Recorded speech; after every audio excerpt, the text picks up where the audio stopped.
Derechos. Los derechos en boca de todos.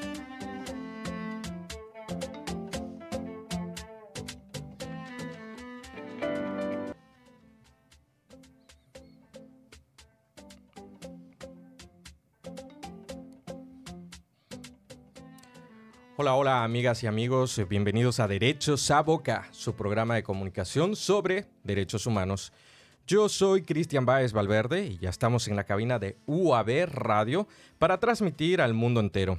Nos escuchan en el 100.3 FM UAB Radio y en más de 15 países en Europa y América a través de nuestra red internacional de contactos y multimedios vía YouTube, Telegram, Instagram, Spotify, WhatsApp y otras redes sociales.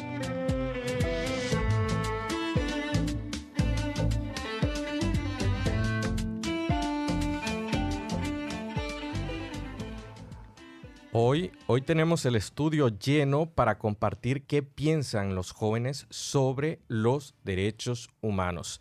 A tots, moltes gràcies i benvinguts a Drets a Boca. Comencem.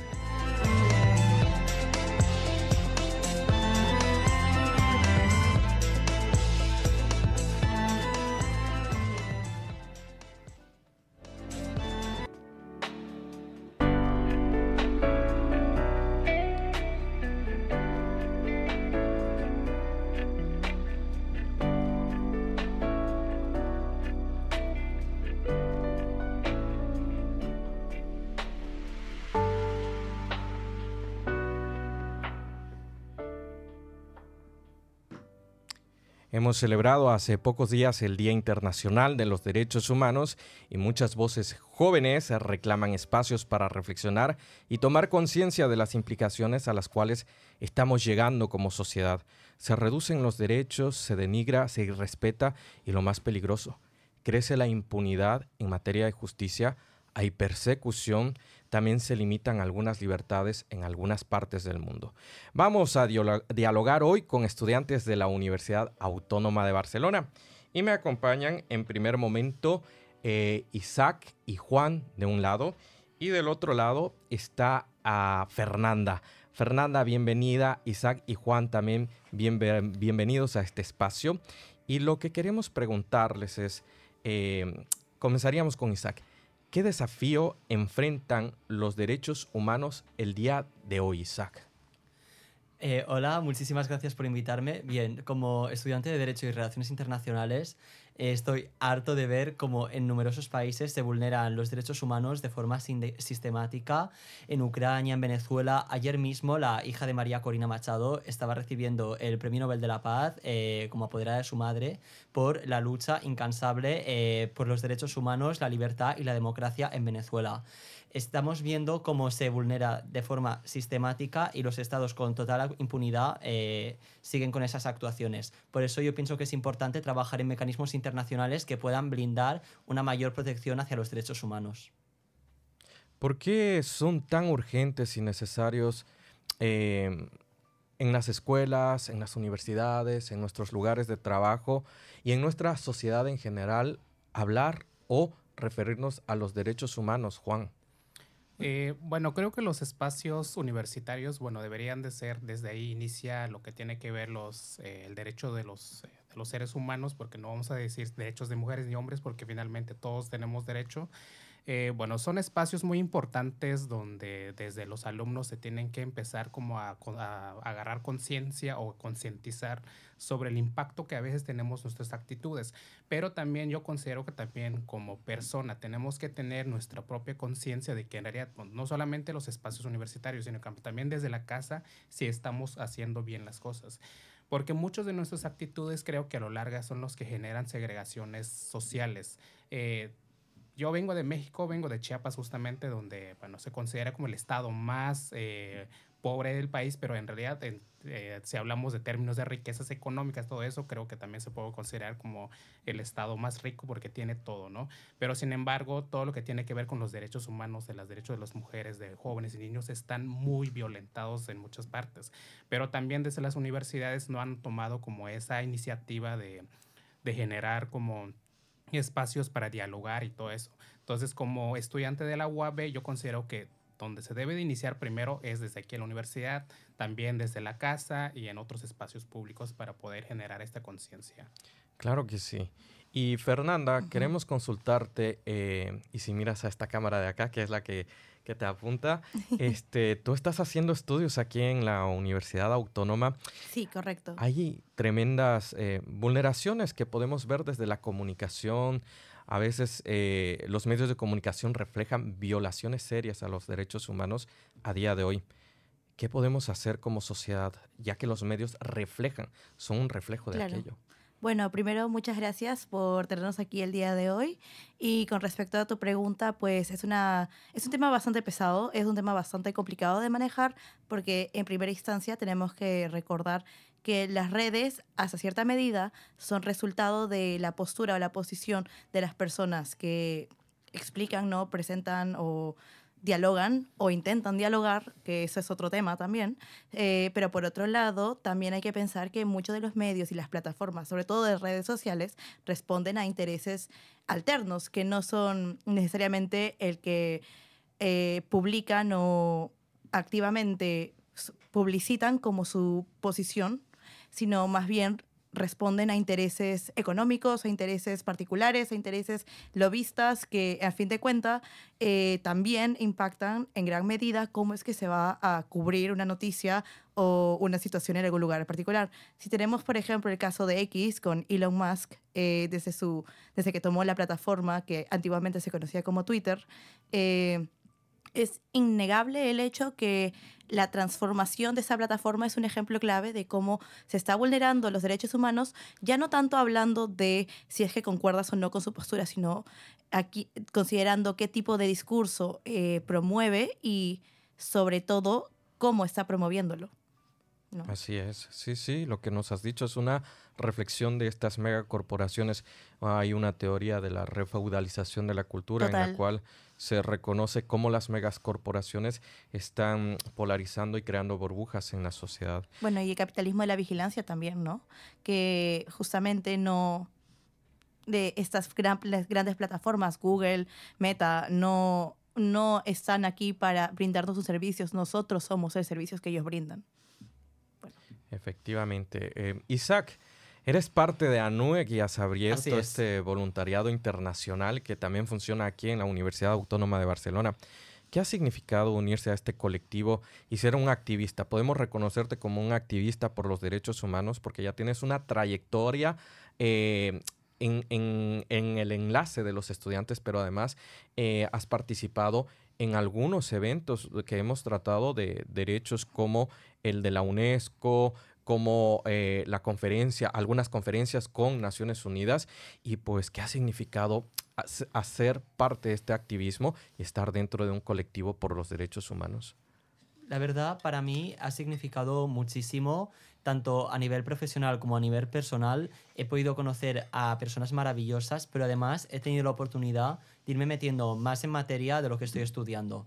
Yo siempre repito que está muy bien lo que aprendemos dentro del aula, pero también está bien que podamos llevar ese conocimiento afuera del aula, que lo podamos llevar a la práctica. Algo que noto que en muchas universidades pues se falla y que no se practica tanto. Entonces, claro, la oportunidad de estar en ANUEC para mí ha sido muy valiosa porque he podido investigar acerca de diversos asuntos internacionales, diferentes conflictos, cómo se están vulnerando derechos humanos. Y ahora estoy muy focus en Venezuela, con la actualidad, con el Premio Nobel de María Corina Machado, y sí acerca de las conferencias internacionales. Sí, gracias a ANUEC pude asistir como miembro de la ANUEC a la conferencia del Mondia Cult, una conferencia que hicieron en Barcelona con motivo de la celebración de la cultura a nivel mundial, y me gustó muchísimo porque tuve la oportunidad de escuchar en primera persona a profesionales que trabajan dentro del mundo de las Naciones Unidas, en los distintos gobiernos del mundo,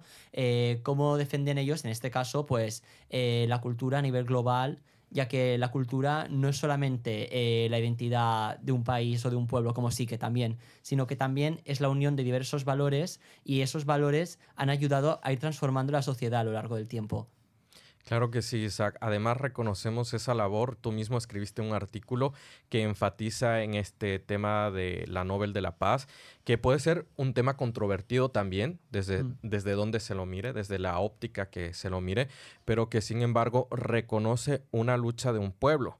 Hay un pueblo sometido a un gobierno y que de alguna manera, claro, no extrapola todo el contenido de la sociedad. La sociedad es muy variada, la sociedad no es absoluta y los gobiernos absolutos restan esa libertad o esa democracia. Totalmente de acuerdo. Y de hecho, sobre lo que me acabas de comentar, pues estoy muy de acuerdo con lo que comentas, porque cuando hablamos de derechos humanos, una cosa que hemos de tener clara es que humanos somos todos. Tanto las personas que puedan simpatizar más con ideas más de izquierdas como más de derechas. Y todas las dictaduras, absolutamente todas, sean del color político que sean, en mi opinión, es una cosa totalmente negativa, porque el ser humano ha nacido para estar en libertad y no se pueden tolerar los abusos de poder en ningún bando. Hay que ser especialmente críticos. Y es por eso que considero que dentro del espacio de la defensa y protección de los derechos humanos debe haber cabida para todas las personas, de todas las ideas, de todos los países del mundo, con todas las perspectivas, ya que humanos somos todos. Y no podemos permitir que el término derechos humanos quede relegado a un solo espectro político. Y siguiendo esa misma línea que enfatizas, Isaac, Juan, hablábamos sobre los lugares de trabajo, la sociedad, y vemos que cada sociedad es diferente. México, Venezuela, España, China, Estados Unidos, Argentina. Cada uno vive niveles diferentes de violencia y existen vulneraciones y violaciones a los derechos en estos países, incluida la historia de España, donde se han vulnerado derechos. ¿Qué barreras faltan superar o a qué nos enfrentamos para que este discurso, como ha reconocido Isaac, los derechos no son de la izquierda ni de la derecha, son derechos humanos y acogen o protegen a los seres humanos? ¿Qué hace falta superar de manera individual y de manera colectiva?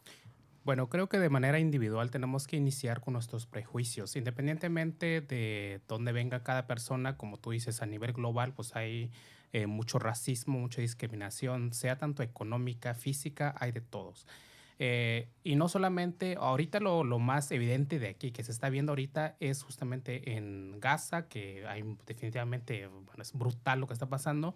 En Latinoamérica, bueno, yo desde que es la primera vez que salgo de mi país y resulta ser que cuando llegué aquí en Europa ya lo tienen conceptizado, o más bien ya lo tienen identificado quiénes son latinos y quiénes son no. Entonces desde ahí tenemos que iniciar los prejuicios que tenemos de cada quien y hacia eso qué afecta, bueno, hasta dónde puede llegar nuestros prejuicios y afectar a ciertas personas. Entonces creo que nosotros tenemos que analizar nuestro entorno, qué estamos haciendo bien, qué estamos haciendo mal, qué estamos diciendo bien, qué estamos diciendo mal, porque evidentemente tenemos que afectarnos en todo, ¿no? Y a nivel social, bueno, creo que también tenemos que ver sobre el racismo estructural que existe en muchos espacios, y no solamente hablando de grandes ciudades, porque también desde los pueblos más pequeños hay como esa segregación social. Entonces, lo que tenemos que, considero que hacer, porque evidentemente también es muy complicado, es que desde la casa, bueno, tenemos que inculcar, concientizarnos que, bueno, todos somos seres humanos, todos somos libres de hacer lo que políticamente le podemos llamar correctos o lo que dicta la ley, lo que es correcto, pero también tenemos que analizar si esa corrección, quién lo está diciendo, como estamos diciendo hace rato de Venezuela, de Estados Unidos, que evidentemente es como una contraparte de que existe, ¿no? Pero también en Estados Unidos está generando una brutalidad sobre los inmigrantes latinos. ¿Pero por qué? Bueno, evidentemente porque hay una paradoja un poco de que, vale, estos no son gente latinos y sí. Y he visto videos de que corretean a personas, aunque son de nacionalidad estadounidense, solamente por el color de su piel. Entonces, creo que tenemos que analizar desde un punto muy crítica sobre cómo realmente tenemos que afectar a los demás, cómo tenemos que ver si realmente estamos funcionando como sociedad. Entonces, la reflexión que yo puedo decir es que, bueno, desde la casa tenemos que analizar cada individuo, qué estamos haciendo bien, qué estamos considerando que no afectemos la sociedad, o por lo menos estamos en paz como sociedad. Además, Juan, felicitar que tú también eres un estudiante bilingüe, trilingüe, en el sentido de que vienes de una nacionalidad indígena de América y que haces conocimiento en una lengua que no es propia, pero que la has aprendido y que la has dominado, y también en otra lengua externa que es el inglés, que nos obliga a todos a utilizar esa lengua, y igual que la sociedad catalana. Pero muy bien, has puesto sobre la mesa varios escenarios. El genocidio en Palestina, un hecho reconocido. El tema de Venezuela, como lo ha indicado Isaac, y también el conflicto en Estados Unidos, una sociedad tremendamente polarizada, pero que está encontrando un enemigo común que es el migrante. El migrante es ese ser humano que ha contribuido a hacer grande esa sociedad, y la sociedad estadounidense es la sociedad, o era la sociedad libre por los migrantes, la sociedad de todos. Hoy no lo es, y hoy estamos viendo que está cambiando, ¿no? Se están limitando los derechos en el país de derechos, en el país que era llamado los derechos. Fernanda, queremos preguntarte ahí por lo mismo, ¿no? De tu experiencia, ¿qué has podido ver? ¿Qué otros escenarios los jóvenes tenemos que enrumbar en este activismo? Bueno, yo creo que es fundamental el rol de los jóvenes en el activismo, incluso ya viendo históricamente que en los años 60, 70 alrededor del mundo los jóvenes estudiantes universitarios eran quienes alzaban la voz y reclamaban la universalidad de derechos que quizás no eran reconocidos para todos y además un trato equitativo. Por otro lado, sí quisiera mencionar un poco el caso de Estados Unidos puntualmente. Justamente el día de hoy hice una presentación de este tema, por eso lo tengo bastante fresco en la memoria, digamos. Que si bien es verdad que en Estados Unidos se está posicionando al migrante abiertamente como el enemigo en común. Ya volviendo a teorías sociológicas de el otro contra nosotros, es evidente que Trump y en general el gobierno republicano y la sociedad, aceptándolo parcialmente, están plenamente polarizando y denigrando y demonizando incluso a esta población, que es una situación sumamente problemática, no solo a un tema moral, sino ya a un tema al ser humano, los derechos humanos que estamos, por eso estamos acá. No, es simplemente bastante preocupante, sobre todo considerando que Estados Unidos tiene un impacto muy fuerte en el resto de naciones, sea, no sé, Europa como aliado económico, sea Latinoamérica como un fuerte como impulsador económico también, que al fin de cuentas esto indudablemente impacta, incluso yo soy de Perú, y indudablemente el hecho de tener, por ejemplo, posturas tan polarizadas también se ha visto reflejado incluso en los migrantes de Perú, por ejemplo, que yo creo que el aceptar o entre comillas aceptar o normalizar esa tendencia es bastante cuestionable, ¿no? Y en Perú, por ejemplo, tenemos mucha migración justamente venezolana y yo he presenciado bastantes personas que abiertamente tienen posturas muy xenófobas contra esta población que al fin de cuentas no es tan distinta a nosotros. Y si llevamos esto hace 30, 40 años atrás, cuando el Perú sufrió de tema político interno, con la migración que hubo, también nosotros, que yo no había nacido ni siquiera, pero fueron a Venezuela y es como sumamente hipócrita y muy, muy cuestionable el hecho de que ni siquiera no se acepte como alguna vez nosotros fuimos aceptados. Y pues, volviendo a la pregunta, que esta es justamente mi experiencia ya un poco más personal, y también hablando de como latina en Cataluña, yo he tenido la bastante suerte de encontrar encontrar un sistema de apoyo, pero yo sé que tengo muchos compatriotas latinoamericanos que no ha sido así, que les cuesta muchísimo más y en gran medida es justamente, yo creo, en parte por esta condición de foraneidad, quizás. O en general en España. Justamente hablaba de esto con un amigo el otro día, que, por ejemplo, en el caso de otras ciudades es mucho más marcado quiénes son ellos y quiénes somos nosotros siendo la población española, por ejemplo. Y en general es un tema bastante delicado que tratar, pero es un tema que necesitamos conversar tanto en aulas como en los corredores de las universidades, que si no lo hablamos nosotros, ¿quién lo va a hacer?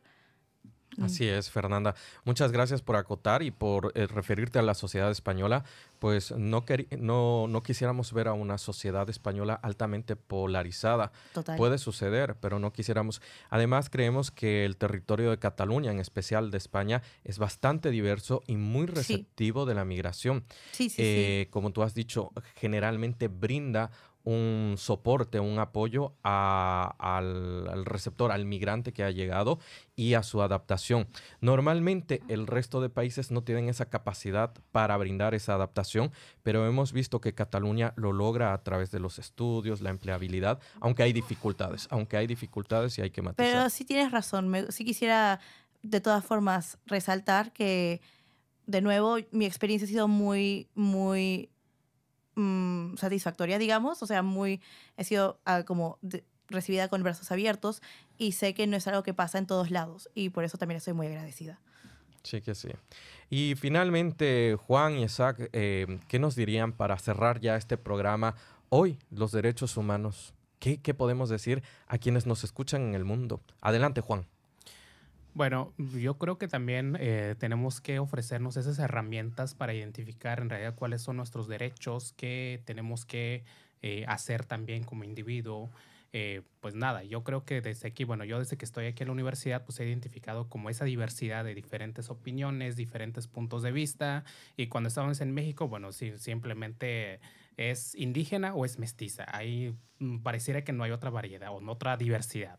Ya estando aquí en la autónoma, bueno, me parece que aquí hay de todos tipos de culturas, de lenguas, entonces yo creo que en esa parte tenemos que concientizarnos y prepararnos más, y yo lo que me tengo como persona o como profesionista en ese caso es que todo lo que aprendo aquí, bueno, posiblemente lo tengo que llevar a donde yo vengo, ¿no? Porque también si nada más me quedo aquí y ya está, pues me parece que no sería lo correcto. Entonces la idea es que todo lo que sabemos, todo lo que consideramos que nosotros es como derechos humanos, tenemos que transmitirlos y tenemos que hacer que todo funcione bien en la sociedad.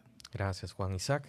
Pues opino parecido a lo que ha dicho Juan. La verdad es que es muy importante concienciar a la gente sobre la importancia de defender los derechos humanos, cuáles son sus derechos fundamentales como persona. Y de hecho, yo como futuro jurista y futuro internacionalista, yo quiero resaltar sobre todo el papel que está haciendo la Unión Europea como garante de los derechos humanos, ya que gracias a que hemos conseguido una mayor integración europea, hemos conseguido que muchos países adapten su ordenamiento jurídico a un ordenamiento jurídico más moderno, más propio del siglo XXI.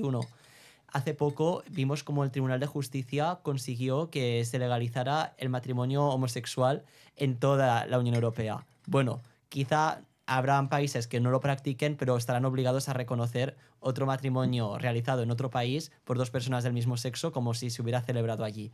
La verdad, yo noto que los organismos internacionales están teniendo un papel positivo en la defensa de los derechos humanos. Y yo, la verdad, considero que hemos de seguir apoyando a estos organismos internacionales para poder seguir avanzando. Muchas gracias, Isaac. Y de esta manera, pues agradecemos a los jóvenes de la UAB que han participado en este programa porque además nos reflejan la conciencia, la reflexión que tienen en torno al tema de derechos humanos y lo que está pasando.